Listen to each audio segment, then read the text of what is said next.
Bonjour, bienvenue chez les douceurs de Maïlis. Je vous retrouve aujourd'hui dans une nouvelle vidéo et on va réaliser ensemble un moelleux aux poires.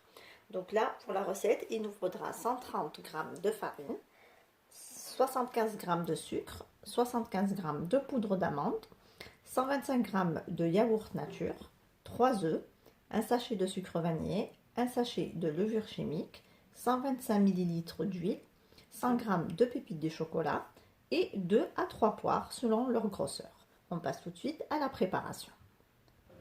Ici, on commence par casser les œufs. On ajoute le sucre et le sachet de sucre vanillé.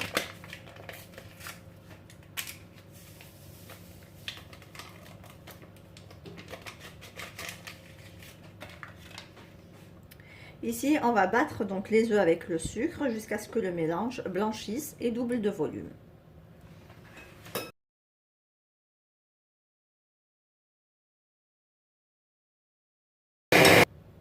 Ensuite, je vais ajouter l'huile et le yaourt nature.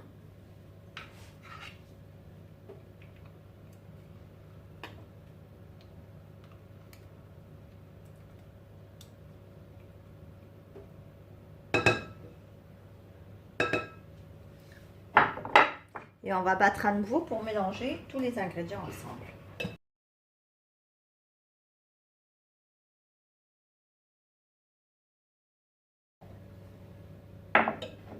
J'ajoute maintenant la poudre d'amande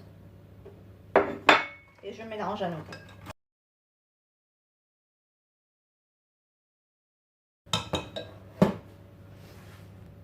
Ensuite, je vais ajouter donc ma farine avec le sachet de levure chimique et une pincée de sel.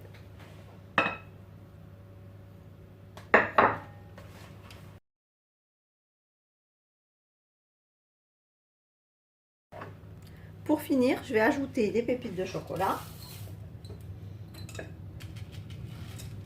et je mélange le tout ensemble.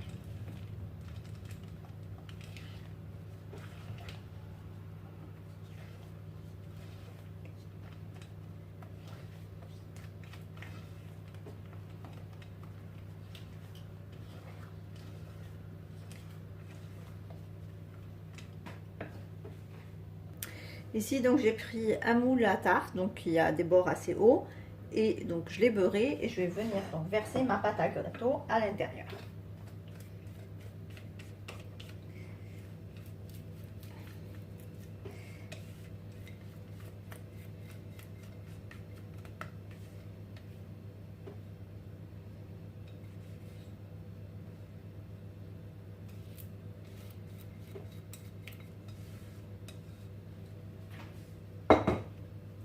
Je répartis la pâte dans mon moule.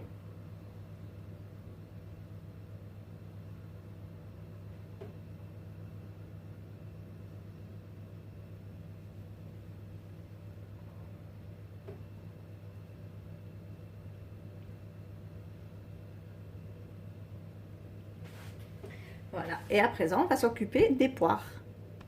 Donc là, je vais venir peler et couper mes poires en quartiers.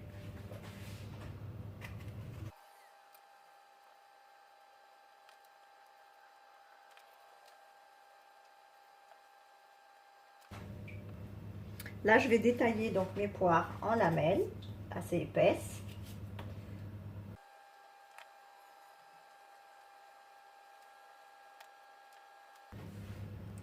Donc là, je vais déposer mes lamelles de pommes sur ma pâte à gâteau.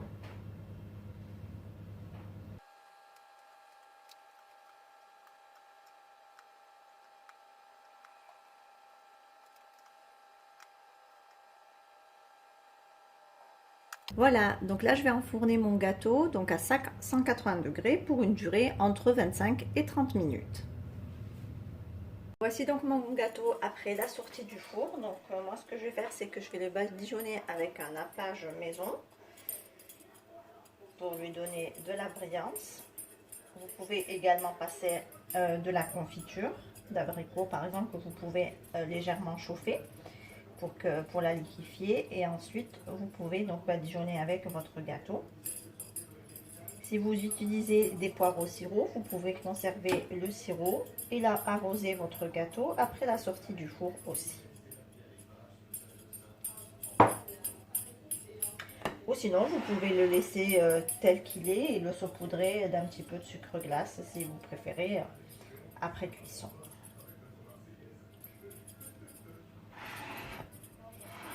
Et voici donc le rendu final de notre gâteau. On obtient un délicieux gâteau bien moelleux et bien léger, au bon goût de fruits et de pépites de chocolat. Ici, on arrive à la fin de notre recette. J'espère que celle-ci vous a plu. En tout cas, si vous avez aimé, laissez-moi un like et un commentaire. Et n'hésitez pas à la partager autour de vous. Si vous êtes de passage sur ma chaîne, vous pouvez vous abonner en cliquant sur le macaron qui apparaît sur votre écran. Et vous pouvez également activer la cloche des notifications pour ne rien rater. Quant à moi, je vous retrouve très prochainement dans une nouvelle vidéo. Merci de m'avoir suivi et à très bientôt chez les Douceurs de Maëlys.